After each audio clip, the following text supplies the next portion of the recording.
At 53 years old, 11 days after she buried a husband she had loved for 31 years, Marlene Ostrander sat at a borrowed kitchen table in Coaldale, West Virginia, with $147 in her checking account, a foreclosure notice on the house she had raised her children in, and a single rusted key on a loop of baling wire that opened the door of a dead one-room schoolhouse.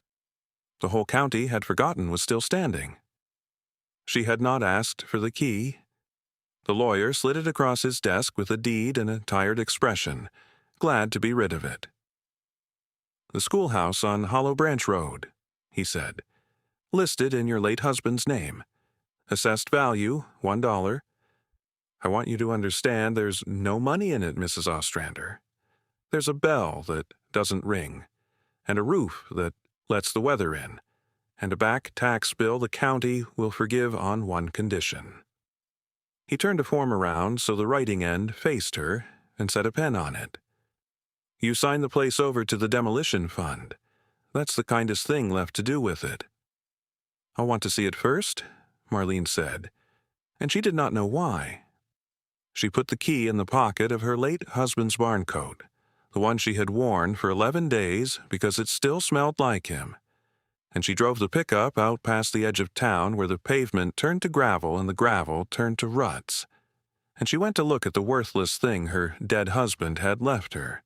Before we go any further, if stories like this one mean something to you, take a second and subscribe, and tell us in the comments where you're watching from.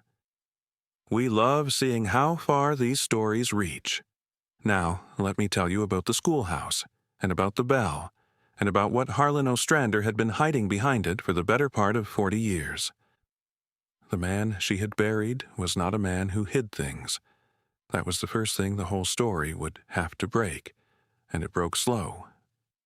Harlan Ostrander had been a quiet man, a lineman for the Rural Electric Co-op until his knees gave out, and after that a man who fixed small engines in a shed behind the house and did not say much at supper. He went to the same church his father had gone to. He kept the same truck for 19 years. He drank his coffee black and read the paper, front to back, and folded it the same way every morning. In 31 years of marriage, Marlene had believed she knew the entire shape of him, the way you believe you know a road you have driven every day. She had not known about the schoolhouse. He had never once mentioned it. And in the 11 days since the heart attack took him in the garden between the tomatoes and the pole beans, she had begun to understand that not knowing about the schoolhouse meant she had not known where her husband went on the second Saturday of every month for the better part of their whole life together. He had told her it was the co-op retiree breakfast. There was a co-op retiree breakfast. She had checked. It met on the first Saturday, not the second. So she drove out Hollow Branch Road with that small wrong fact sitting in her chest like a swallowed stone. And the dead place came up out of the trees the way a memory comes up. Slow, and then all at once.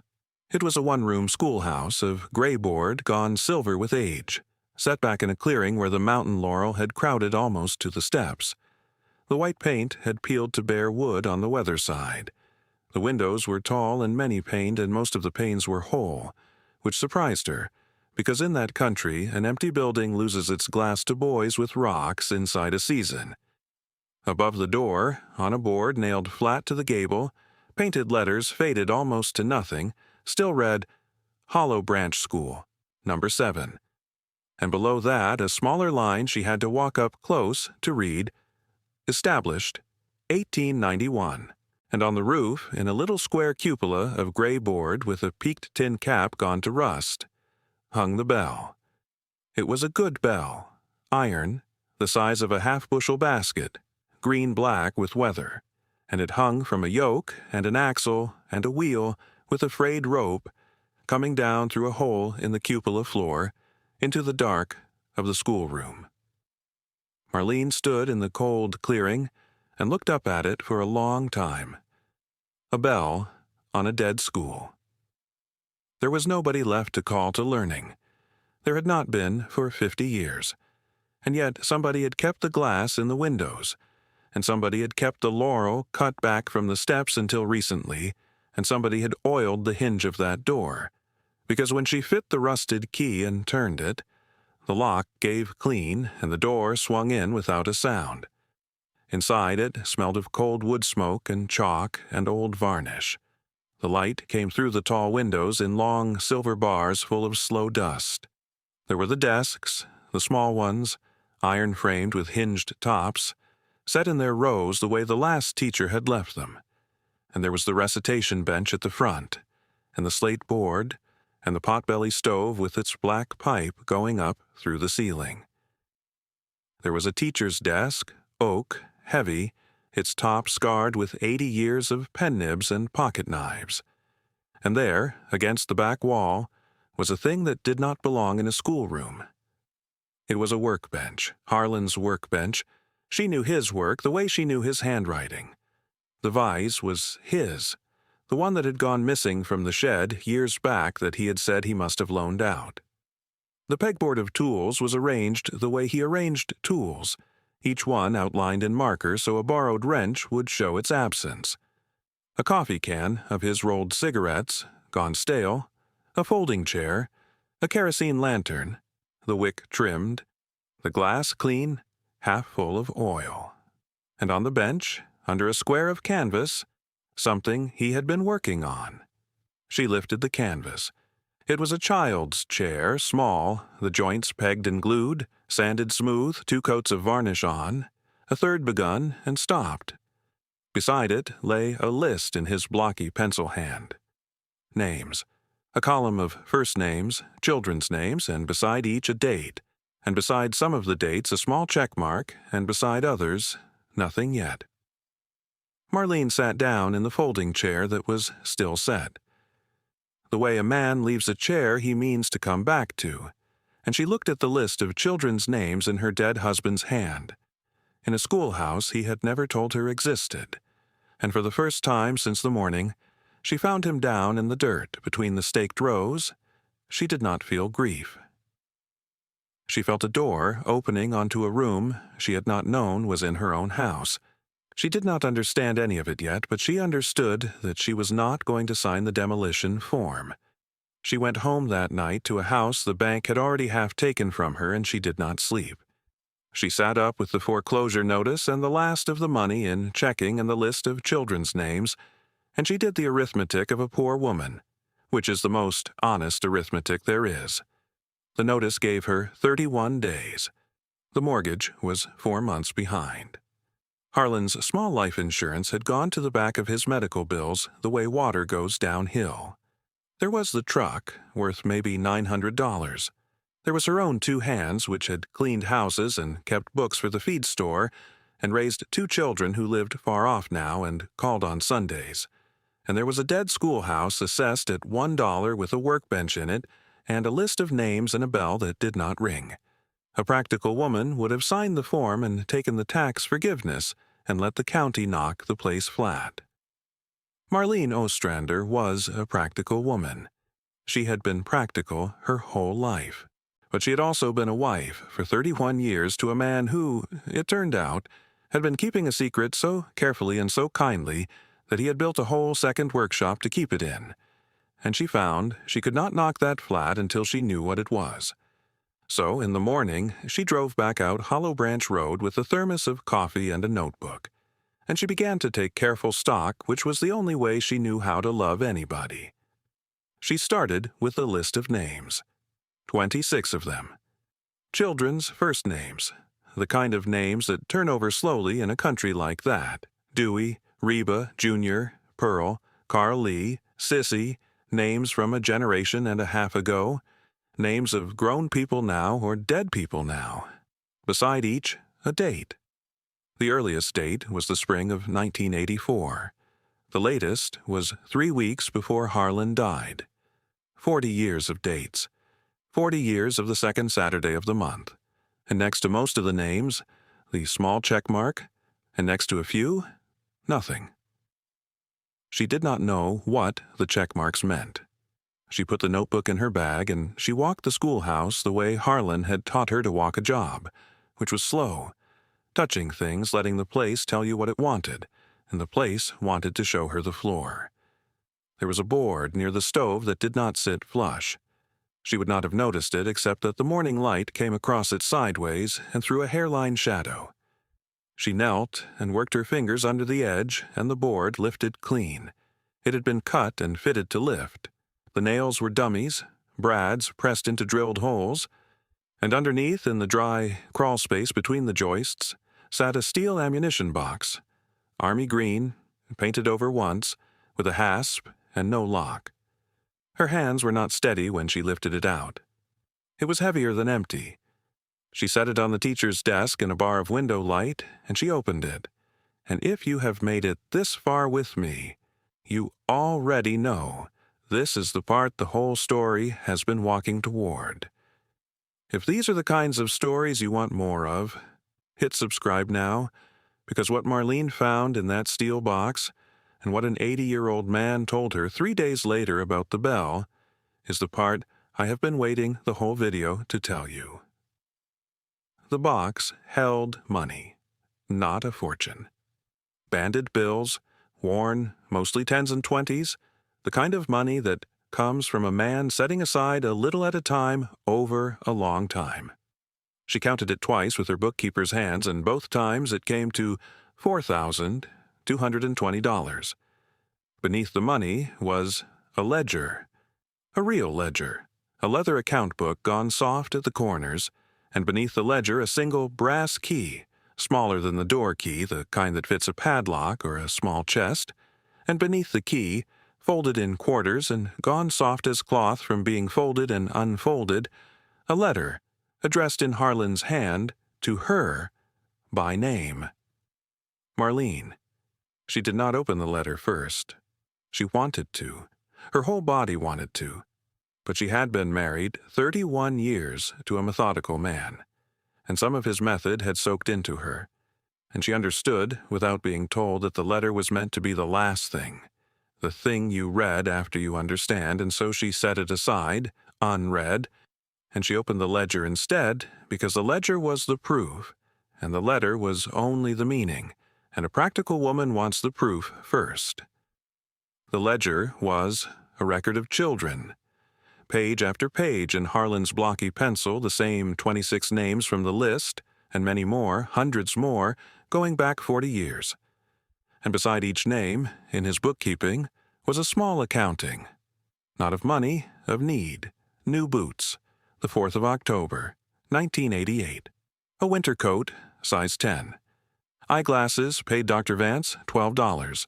A month of school lunches, anonymous, do not let the boy know.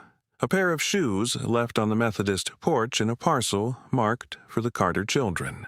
A bicycle, used, repaired, left behind the school for the boy who walked 4 miles. Reading lessons, Tuesdays, for the Hatfield girl who could not keep up. A bus ticket to Charleston for the young woman who had to leave. 40 years of it. 40 years of a quiet lineman with bad knees putting a little aside and finding out, through the church and the school and the feed store and the long memory of a small place, which child was going without, and then making sure, without his name ever being attached to it, that the child did not go without. The check marks were the children he had been able to reach. The blanks were the ones he had run out of time for. Marlene sat in the cold schoolroom and read 40 years of her husband's secret kindness, and she understood, finally, where the man had gone on the second Saturday of every month. He had come here, to the workbench, to the ledger, to the bell. He had sat in this folding chair and done the arithmetic of who needed what, and built a child's chair by hand for some child she would never know, and told her it was the retiree breakfast because he had not wanted the credit, not even from his own wife. Anonymous good is the only good a man can be sure is real, because there is no thanks in it to confuse the matter. Harlan Ostrander had spent 40 years and $4,000 making sure no child in that hollow ever knew his name. And he had kept it from Marlene for the same reason he kept it from everyone, which was love, the unshowy kind, the kind that does not even want to be loved back for it. She wept then. not the grief weeping of the last 11 days, which had been the weeping of loss. This was the other kind, the kind that comes when you find out the person you have lost was even more than you knew. It is a strange mercy, that kind of weeping. It hurts more and heals faster. While she was sitting there, a vehicle came up the rutted road, slow, a delivery van with the propane company's name on the door, and a man got out, big, in his 30s, in coveralls, and he stood at the bottom of the schoolhouse steps with his cap in his hand and looked up at her in the doorway like a man who has been working up to a thing. "You'd be Mr. Ostrander's wife," he said. "I saw the truck. I drive the propane route out this way, and I seen his truck out here twice a year my whole life, and I never knew why. And then I heard he passed, and He stopped. He turned the cap over in his hands. Was his truck, was it him? The one that come out here? "It was him," Marlene said. "Come up if you want. What's your name?" "Dewey," he said. "Dewey Sloan." And he came up the steps, careful, like the building might mind, and he stood in the doorway and looked at the rows of small desks. And Marlene watched a grown man's face do the thing a grown man's face does when it goes back 30 years in a second. "I went to no school," Dewey said. "Not this one. They closed this one before my time. I went, there wasn't any keeping me in shoes. My mother did her best. There were 6 of us. And there was a winter. I was maybe 9. The cold come early, and I had these shoes with the soles flapping. You tied them on with twine. And a man at school, not a teacher, just a man come to fix the furnace. He saw my feet, and he never said a word to me. Not one word. But a week later, there's a box on our porch. New boots, right size, wrapped in paper, no name on it." He looked at her, and his eyes were wet, and he was not ashamed of it, which is its own kind of groan. "My mother said it was the Lord." Marlene Ostrander turned the ledger toward the light, and she went down the column with her finger to the S names, and there it was, in Harlan's blocky pencil. Sloan Boy, the youngest. Boots, size 4, the November of 2001, do not let on. She read it to him. She did not gloss it. She just read it, the date and the size and the 4 words, and then she let him stand there in the doorway and find out, 30 years late, the name of the man whose boots had carried him to school. "Dewey Sloan," Marlene said when he had got himself back. "I'm going to keep this place open. There's children in this hollow right now with twine on their shoes. I'm going to need a lot of help, and I don't have any money to pay for it." Dewey put his cap back on. "I got a van," he said, "and I got a route, and I go all over this hollow twice a month, and folks tell me things. You tell me what a child needs, ma'am, and where they're at, and I'll get it there same as he did. Won't cost you nothing. Won't say who." He went back down the steps, and then he turned around at the bottom. "He never let me thank him," he said. 40 years and he never let me thank him." "That was the whole idea," Marlene said gently. "But I'll tell you a way you can thank him." "How?" "Do it for the next one." He looked at her a long moment, and then he nodded once, the way her husband used to nod when a thing was settled. And he got in his van and drove back down the rutted road. And Marlene Ostrander had her first volunteer before she had a building anybody would let people into. She wrote his name in the back of the ledger, in the open where Harlan would never have written it. Dewey Sloan. Van. The Hollow.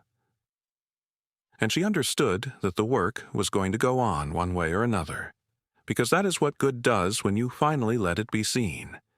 It gathers the ones it already touched.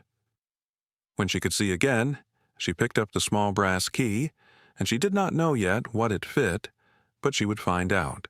And what it fit would change everything for her and for the Hollow, both. But first she folded the canvas back over the unfinished child's chair, and she closed the steel box, and she carried it out to the truck. And she did the one thing that the lawyer had not expected, and the county had not expected, and that she herself had not expected when she woke up that morning. She drove to the courthouse, and she paid the back taxes on the schoolhouse out of the $4,220, all of it that it took, and she signed the deed not over to the demolition fund, but firmly and finally into her own name. And she walked out of that courthouse the poorest landowner in the county, and somehow not poor at all. That was the easy part. The hard part started the next morning, and the hard part had a name, and the name was Dale Coskrey, county assessor, and he was waiting on the schoolhouse steps when she drove up. He was not a cruel man. The easy story would make him a cruel man, and the true story will not. He was a tired man in a county vehicle with a clipboard and a job to do, and a budget that did not have room in it for sentiment. He was a little younger than Marlene, in a county jacket and good boots, and he had the careful, patient face of a man who has had to tell a lot of people no. "Mrs. Ostrander," he said, and he did not get up off the step. "I heard you paid the taxes." "I did," she said. "That was $4,000 you didn't have to spend.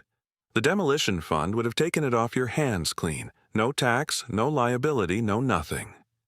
He looked up at the schoolhouse, at the silver board and the bell in its rusted cupola. "This building's condemned, you understand? Has been since 2001. Roof's a structural failure waiting to happen.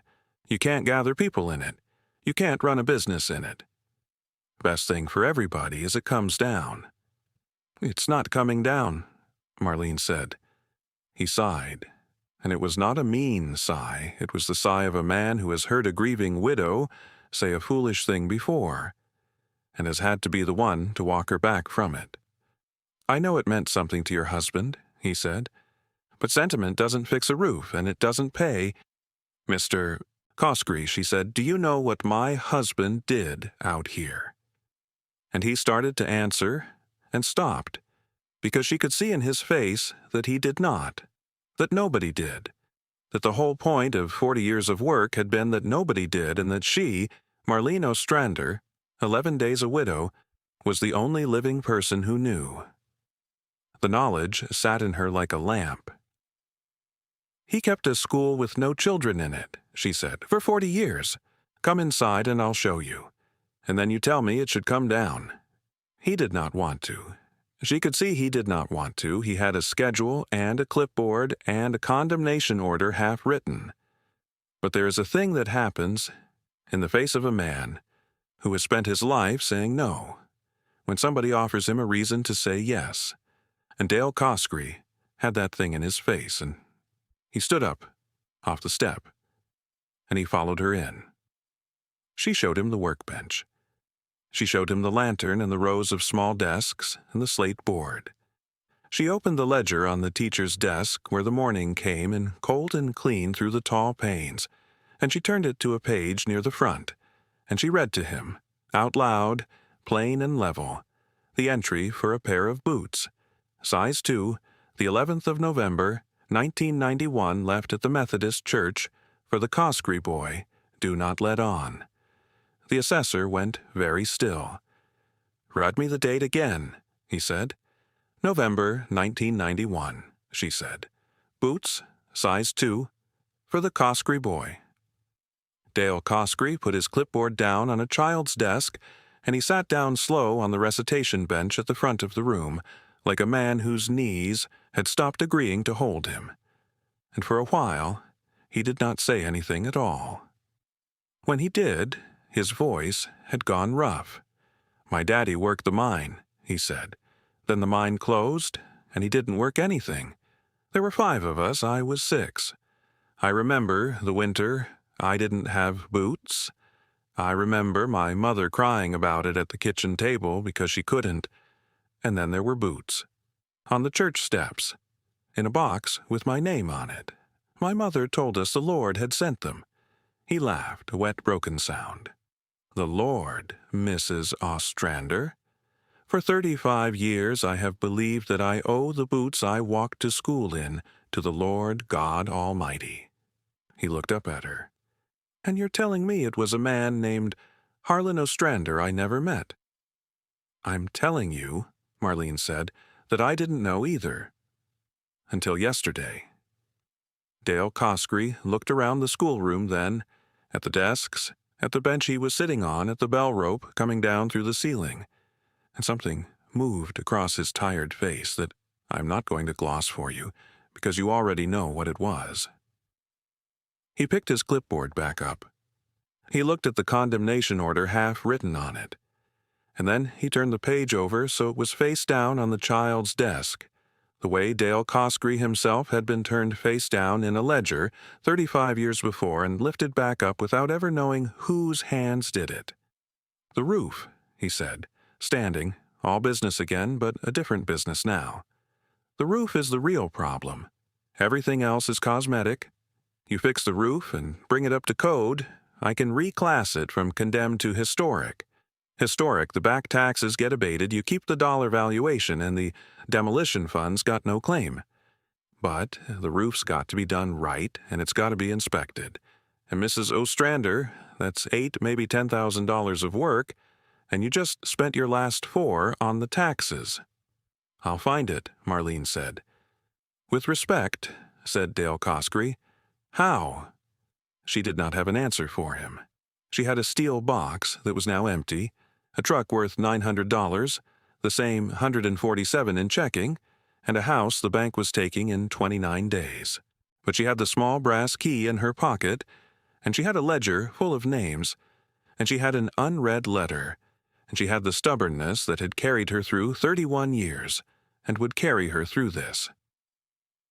"I'll find it," she said again. And the assessor looked at her a moment, and then he did a thing that surprised them both. He took out his own wallet and he put 2 $20 bills on the teacher's desk next to the ledger. "For the roof fund," he said gruffly. "First donation. Don't make it a thing." And he left before she could answer, his boots loud on the schoolhouse steps, the county vehicle backing out fast down the rutted road. $40. It was nothing against 10,000. And it was the first money to come into that schoolhouse from someone other than Harlan Ostrander in 40 years, and Marlene Ostrander stood and looked at it on the desk for a long time, and then she opened her notebook to a clean page, and at the top she wrote, "Roof Fund," and under it she wrote, in her bookkeeper's hand, $40, D. Cosgrave, and she understood that she had just started keeping the ledger her husband had kept, and that this was probably what he had wanted all along, though he had been too careful a man to ever ask her for it. She was not left alone with it long. Word travels in a small county, and the word that a widow had paid $4,000 in back taxes to keep a condemned schoolhouse traveled fast. And 3 days later, a man in a good car she did not recognize was waiting in her driveway when she got home. A younger man in a pressed shirt with no coat against the cold, holding a leather folder. "Mrs. Ostrander," he said, and he had a warm, easy smile that did not reach all the way up. "I represent some folks doing development out your way. The Hollow Branch parcel? That's yours now, I understand. 4 acres. We'd like to make you an offer on it. A real one. Cash." Marlene stood by her truck with her keys in her hand. "It's assessed at $1, she said. "The building is," the man said, smiling. "The building's a tear-down, everybody knows that. But land's land. We'd take it as is, handle the demolition ourselves. You'd never have to touch it again. No more tax worry, no more roof worry." He opened the folder and turned it toward her, and on the page was a number, and the number was $11,000. And Marlene Ostrander, who had not $200 to her name and a foreclosure notice on her kitchen table, looked at $11,000 and felt the floor of her resolve give a little. "11,000, she said, "cash, this week. We can close before your bank does whatever your bank's about to do." He let that sit. He had done his homework, this one. "I'm not going to insult you and pretend I don't know your situation.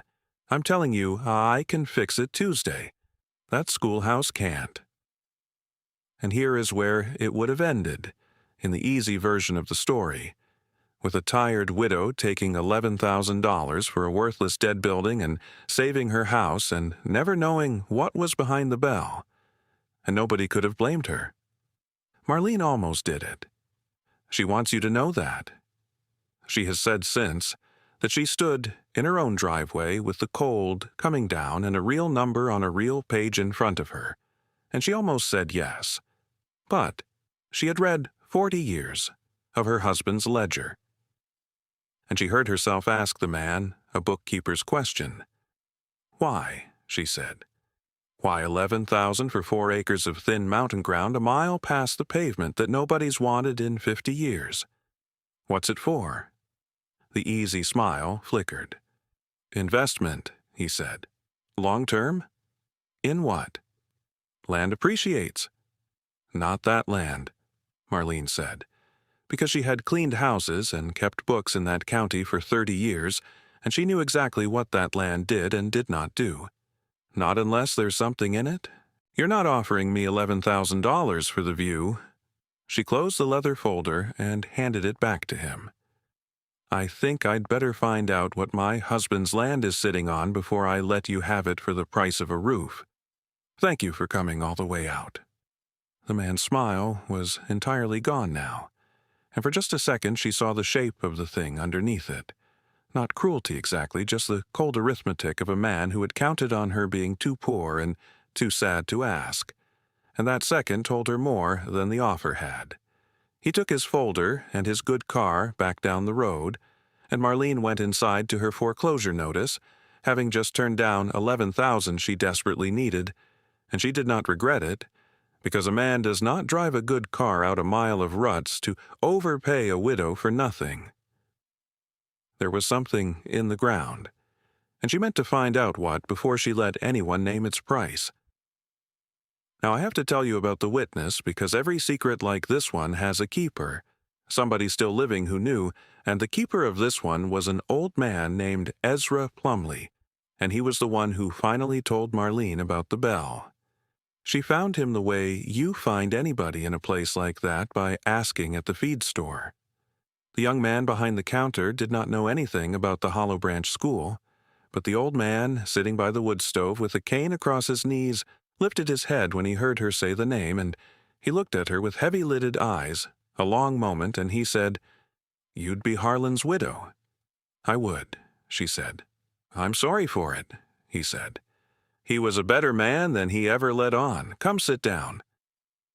And he moved his cane off the second chair by the stove, and Marlene Ostrander sat down across from a man she had never met who had known her husband better than she had, and that is a hard chair to sit in.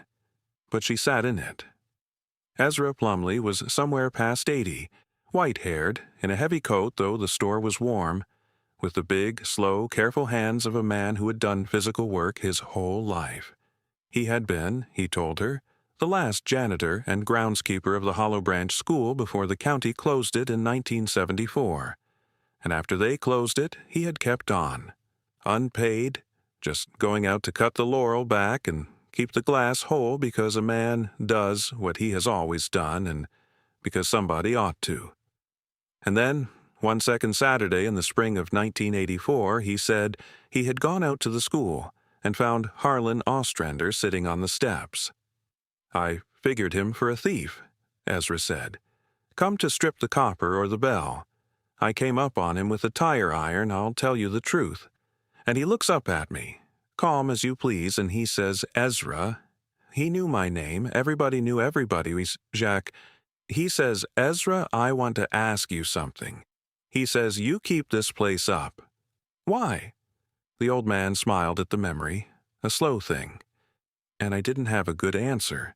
I said, 'Because somebody ought to.' And Harlan, he nods like that was exactly the right answer, and he says, 'That's what I figured.' And then he tells me what he's got in mind." What Harlan had in mind, Ezra said, was the ledger. Harlan had grown up poor in that hollow himself, the kind of poor where a boy goes without, and somebody Harlan never knew had once seen to it that he did not go entirely without. And Harlan had carried that his whole life, the not knowing who. And he had decided that the way to pay a debt you cannot pay back is to pay it forward and keep your own name out of it the same way the first man had. He wanted to use the dead school as the place to do it from, the place to keep the work and the money and the records because the school was forgotten and nobody would think to look. And he wanted Ezra to keep on keeping the place up and to be the one set of eyes that knew. The two of them. Nobody else. Not even. And here Ezra looked at Marlene carefully. Not even his wife. "I asked him, why not you?" Ezra said. "More than once over the years I asked him. A man oughtn't keep a thing like that from his wife." The old man's heavy eyes did not leave her face. "You want to know what he told me?" "Yes," Marlene said. Her voice was not quite her own. "He said, if I tell Marlene, she'll want to help. And she'll be right to want to. And then it's the two of us doing it.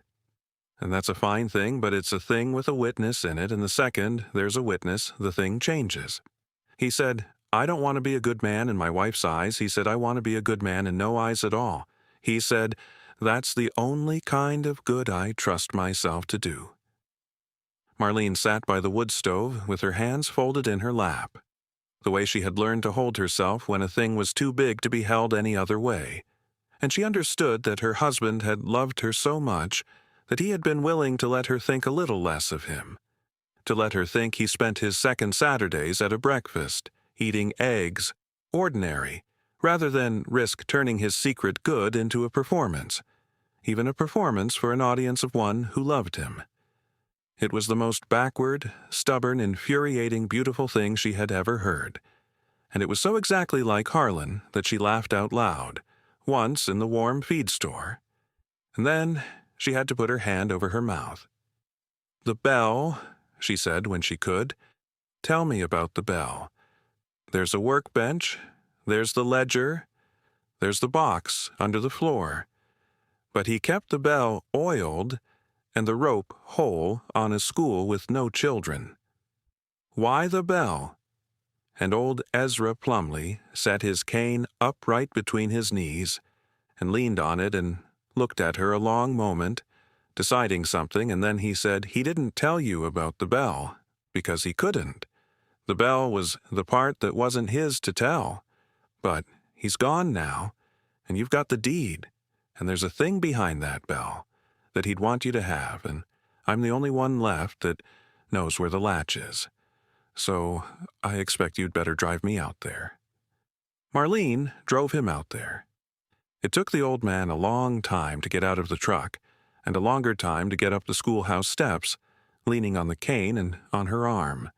But he would not be hurried, and she did not hurry him.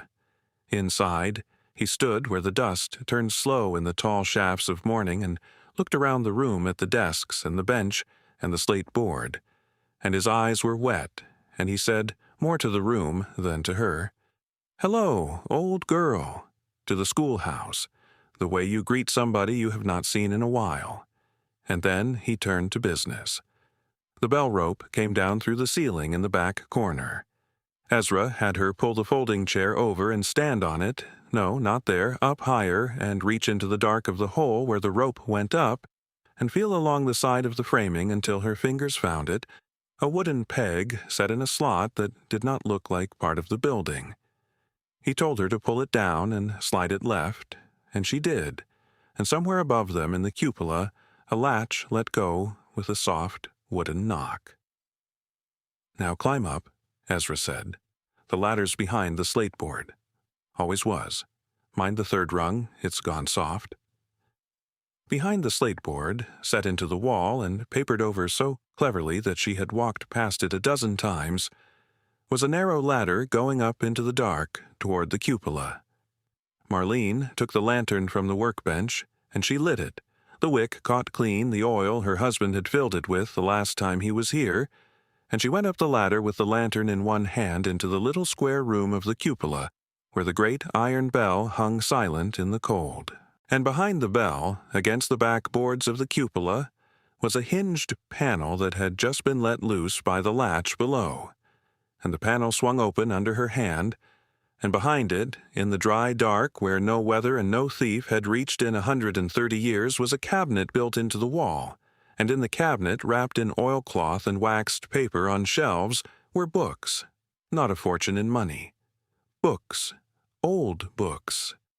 And it was not until Marlene lifted the lantern close and unwrapped the first one with shaking hands that she understood what she was holding, and understood at last why the bell, and understood that her husband's secret had a secret of its own, older than him, that he had been keeping safe for somebody else the whole time.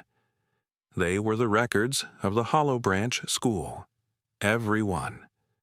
The attendance books and the recitation books and the teacher's day books going back to the first term in the autumn of 1891. 130 years of children's names and 130 years of careful teachers' hands.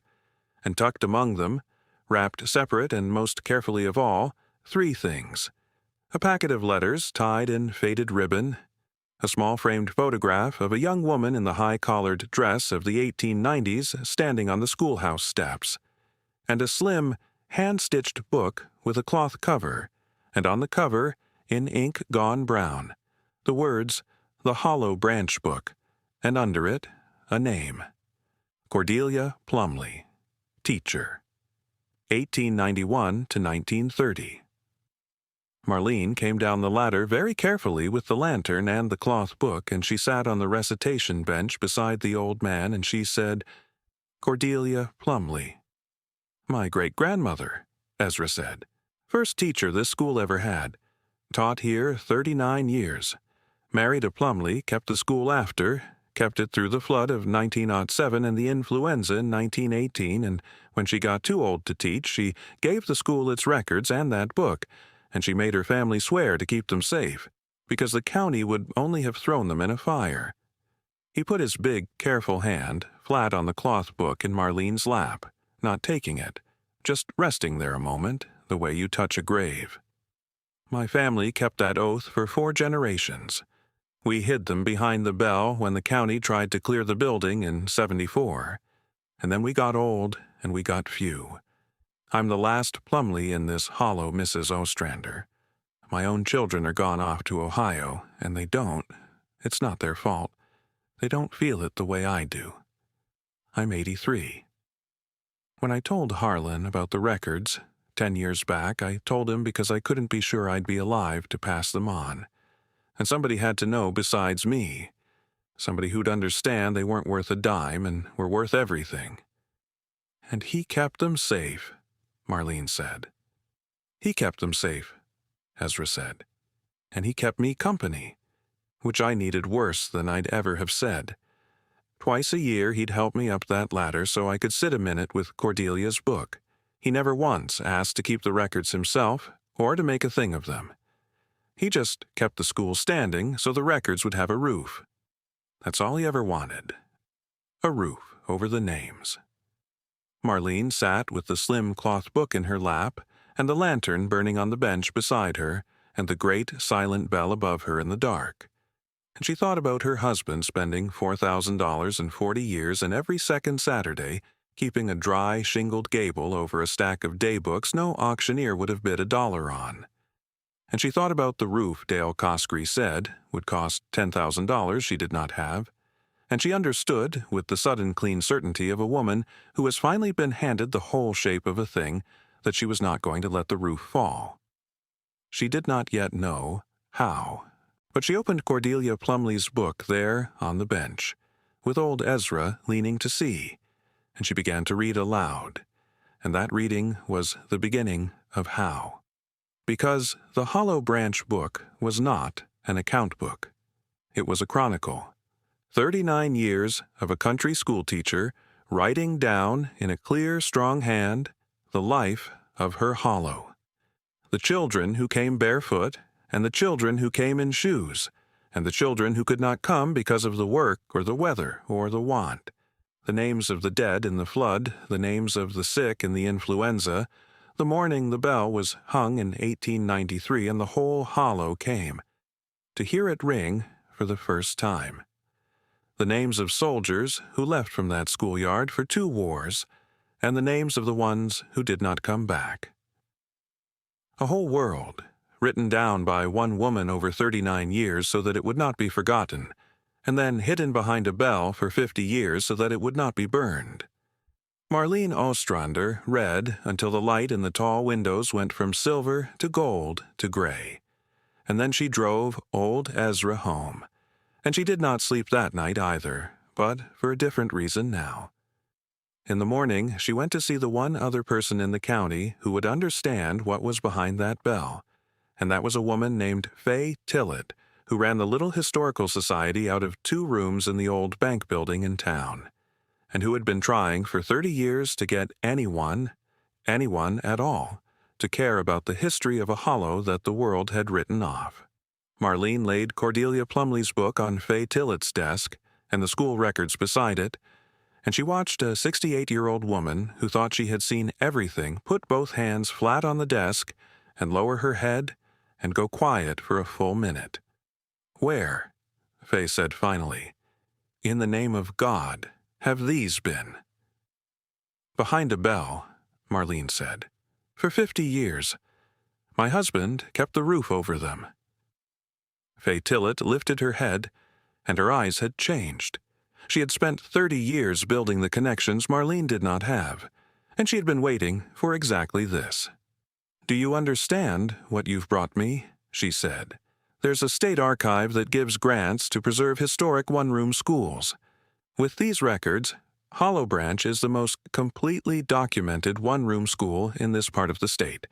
That makes the building eligible for a restoration grant, the kind that pays for roofs." "A roof," Marlene said. "And there's a university folklore department that will actually pay, to scan and study 130 years of records like these.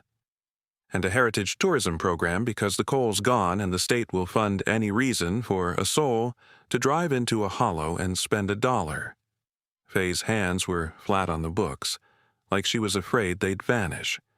"None of it goes in your pocket, Marlene. Every cent goes into the building. New tin, new rafters, the foundation repointed, the glass reglazed, so that what's inside has somewhere dry to keep being remembered." But the grant had a condition, and the condition was the thing that turned the whole story. The grant officer was plain about it on the telephone. "We don't pay to restore a building so it can sit there," she said. "It has to have a future use, a public purpose, a reason to stand other than memory, a museum, a community space, a working historic site. Something living, Mrs. Ostrander. We don't pay to embalm dead buildings. We pay to bring them back. So, before another dime moves, I need to know one thing.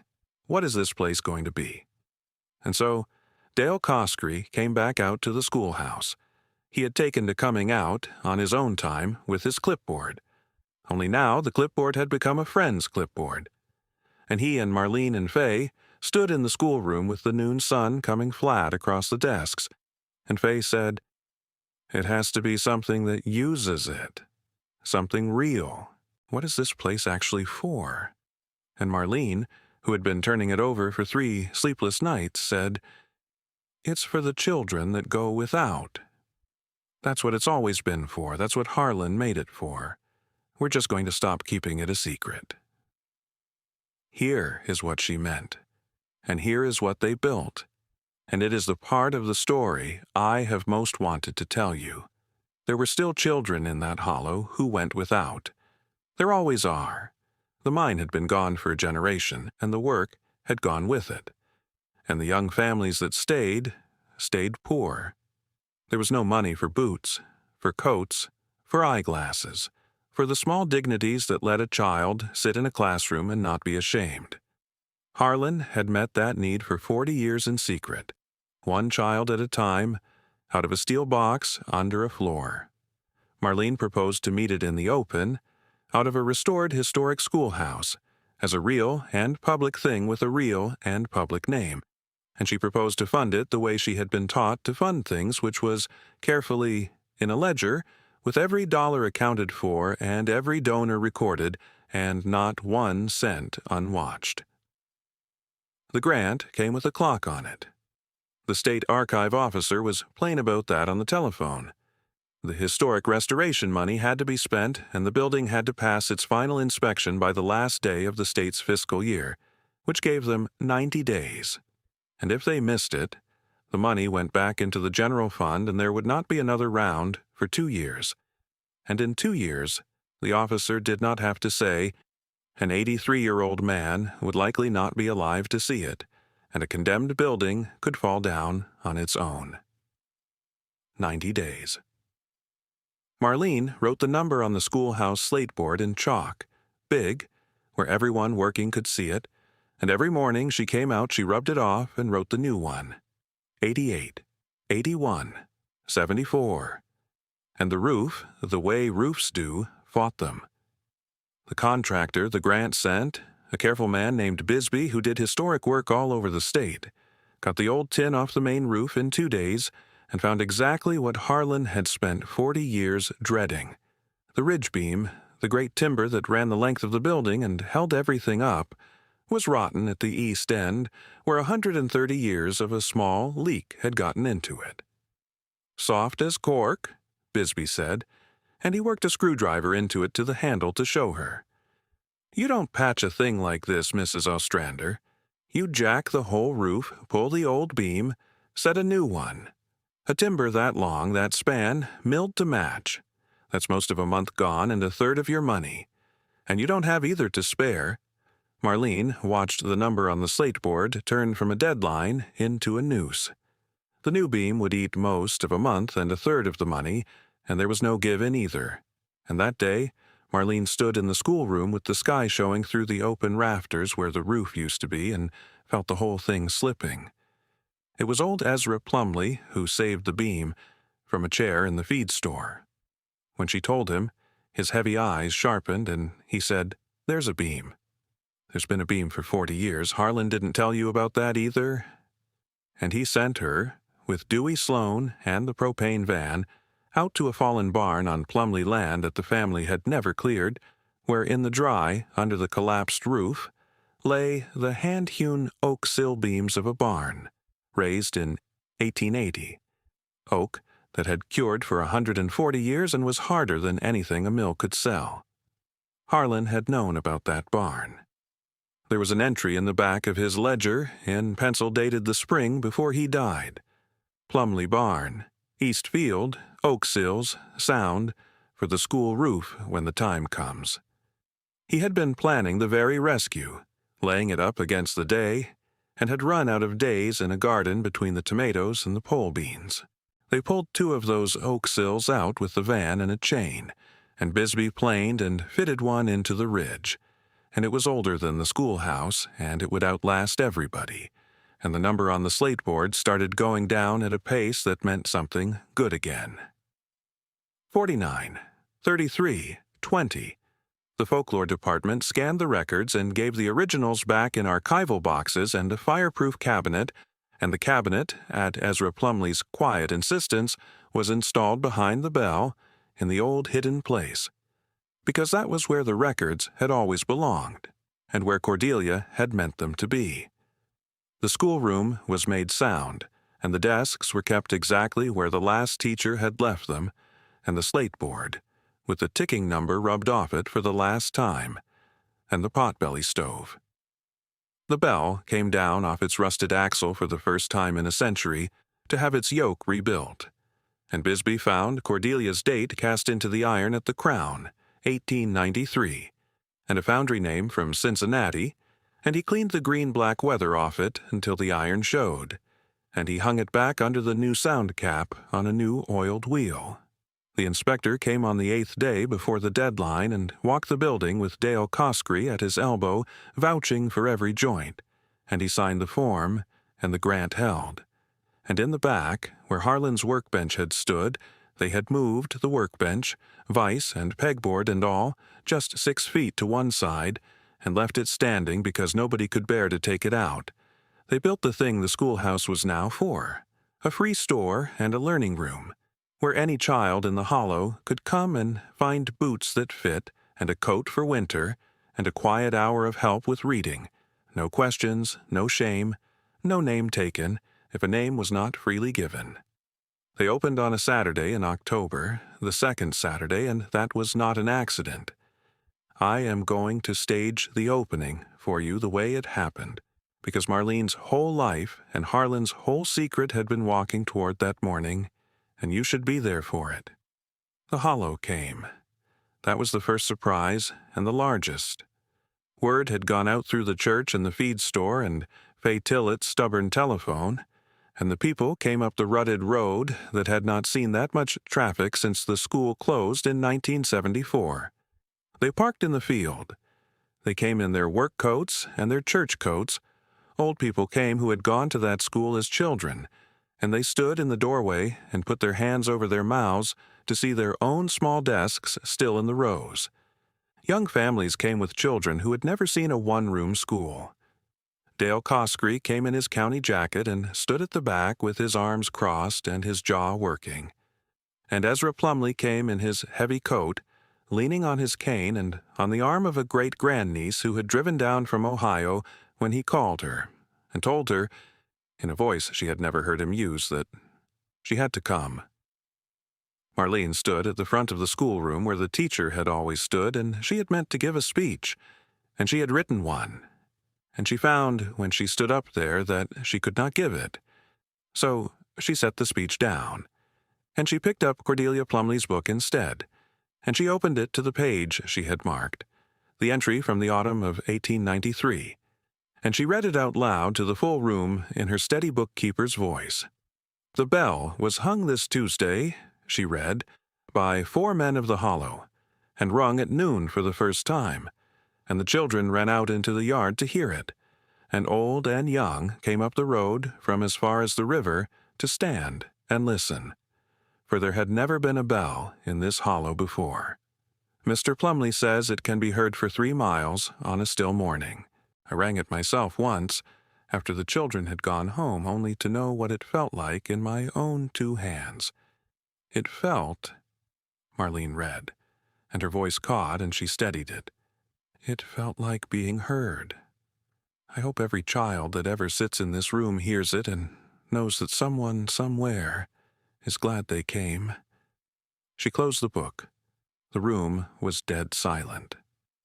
"My husband, Harlan Ostrander," she said, "kept this building standing for 40 years and never told a soul, including me. He did it so there would be a roof over those words. I found out what he was 11 days after I lost him, and I have spent these last weeks finding out, a little at a time, that I was married to a far better man than I had the sense to know. And I think the only thing he would ask if he were standing where I'm standing is that nobody make a fuss over him." A ripple of soft laughter and some weeping through the room. "So I won't. But I will tell you what we are going to do. We are going to do, out in the open, the thing he did in secret. We are going to keep a roof over the names. Every child in this hollow has a place here, and a coat, and boots that fit, and somebody who chose them on purpose and was happy to. And we are going to ring that bell." She turned to Ezra Plumley, who was sitting on the recitation bench in his heavy coat, and she held out her hand. "Mr. Plumley, your great-grandmother hung this bell and rang it once to know what it felt like. It hasn't rung in 50 years. I think it ought to be a Plumley that rings it again." The old man got up off the bench with both hands on his cane, and he shook his head. "No," he said. "No. I held my end up. I kept it standing till somebody come along who'd do something with it. That part's done." He looked at her with his heavy-lidded knowing eyes. "You ring it, Marlene. You're the teacher here now." And so Marlene Ostrander took hold of the bell rope, the frayed old rope her husband had kept whole, that came down through the ceiling into the back corner of the schoolroom, and she pulled it, and above them in the cupola, under its new sound roof, the great iron bell turned on its axle for the first time in 50 years, and the clapper swung and struck, and the sound that came out of it was enormous and clean, and it filled the schoolroom and rolled out the open door and down the rutted road and across the hollow, and somewhere out past the river, On that still October morning 3 miles away, people who did not know what it meant heard a bell ring in a hollow where no bell had rung in half a century, and lifted their heads. Marlene rang it 11 times, one for each day she had been a widow before she found the key. She had not planned that. Her hands planned it. And when the 11th stroke had died away, she let go of the rope, and she stood in the loud silence after, and she did not feel like a poor woman with a foreclosed house and almost nothing in the bank. She felt, she would say later, the way Cordelia Plumley said she felt, ringing it alone 130 years before. She felt like being heard. The first child came that same afternoon, and I want you to be there for that too, because the whole 40 years and the whole 130 years come down to one child at a time, and always have. The crowd had thinned to the late stayers and the cleaners up when a young woman came up the schoolhouse steps with a girl of about 8 by the hand. The young woman was thin and tired in a way Marlene knew on sight, the tiredness of a mother counting a too short stack of dollars in her head at all hours, and the girl was looking at the floor, and Marlene saw, before she saw anything else, that the girl's sneakers were split along both soles and tied across the top with a loop of orange baling twine. The mother had heard there was a free store. She had almost not come. Marlene could see that too, the almost not coming in the set of her shoulders. "We don't need charity," the young woman said before Marlene could speak, and it came out hard because pride that close to the bone always comes out hard. "I just heard somebody said there was shoes for school. I can pay something. I can't pay much." "There's no charge," Marlene said, "and there's no paper to sign, and there's no name to give if you'd rather not give one. Those were the rules the man who started this place made, and I'm just keeping them." She crouched down, slow, the way you do with a wary thing, to the girl's level. "What's your name, honey?" The girl looked at her mother, and her mother gave the smallest nod, and the girl whispered, "Hazel." "Hazel," Marlene said, "there's a whole bench of boots back there, every size, and you get to try on every single pair until we find the ones that feel like they were made for you, and that takes a while, and a while is exactly what we've got. Would you help me with that?"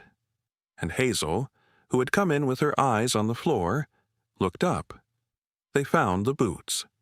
Brown, lined, a half size to grow into, and Hazel walked the length of the schoolroom in them between the rows of old desks, testing them, stamping a little, and the orange twine and the split sneakers went into the trash without ceremony, and her mother stood by the potbelly stove with her hand over her mouth, and Marlene let her have that moment without naming it. Then, because the rules were the rules, Marlene wrote it in the ledger, in the open, the date, and Hazel's first name and boots, size 1, and beside it, because there was a column now for it that Harlan's ledger had never had, she wrote the donor, bought new, roof fund, given freely. And she turned the ledger so the mother could see it. "He used to do this in the dark," Marlene said. "Leave the box at the church door before light.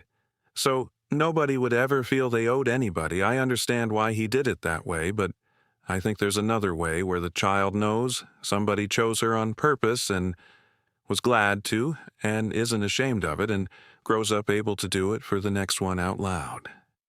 I don't know which way is right. I'm still learning. But the boots are real either way."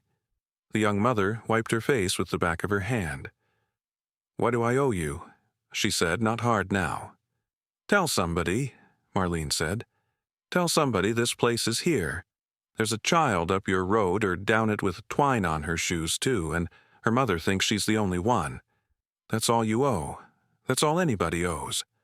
When they had gone, Hazel turning back twice in her new boots to look at the schoolhouse, Marlene Ostrander stood alone in the room, a minute in the long gold afternoon light, and she looked at the ledger open on the teacher's desk. 2 columns now where there had been one, the need and the giving, both written down where the whole county could see. She had not betrayed her husband's secret, she thought. She had finished it. That is the thing nobody tells you about the people you love. They can be right about a thing, and you can be right about its opposite. And the love is in finishing each other's sentence, even after.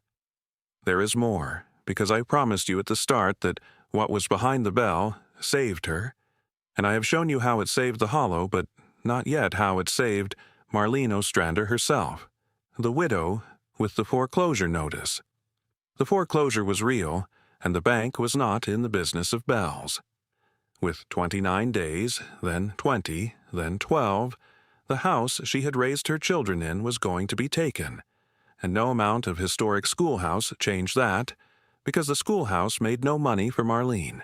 She had given it, deed and all, to the new nonprofit that Fay Tillett had helped her form, and she drew not $1 from it because she was Harlan's wife, and some of his stubbornness about clean hands had become her own. What saved the house was smaller and quieter, and it came, as these things do, from the ledger.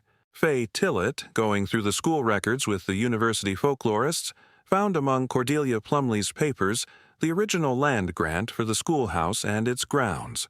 4 acres, deeded to the hollow in 1891 by a coal company that no longer existed, with a clause in the dense legal hand of the period that the school trustees and their successors held mineral rights to the land in perpetuity for the benefit of the school. 4 acres of West Virginia mineral rights, dormant for 130 years, attached to a building everyone had written off as worth $1. They were not worth a fortune.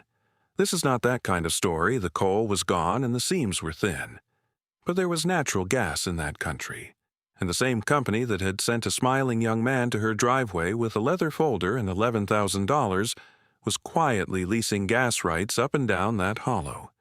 And now Marlene understood the offer she had so nearly taken. They had wanted the 4 acres free and clear, so the rights would be theirs to lease, not the school's. Because she had asked the bookkeeper's question in the cold instead of signing, those rights still belonged to Hollow Branch School, and the gas company, having no choice now, paid a signing bonus and a modest annual royalty for the right to those 4 acres. And that money, by the terms of Cordelia's 130-year-old clause, went to the school, to the nonprofit, not to Marlene, but the nonprofit, at its first board meeting, the board being Marlene, Fay, Dale Cosgree, Ezra Plumley, and the great-grandniece from Ohio who had decided not to go back to Ohio, took up the question of who would actually run the place day to day, and the answer was so obvious that Fay Tillett simply said it. "We need a director," Fay said. "Paid, out of the royalty. Somebody to run the store, keep the ledger, mind the records, ring the bell. It's a real job, and it's every day."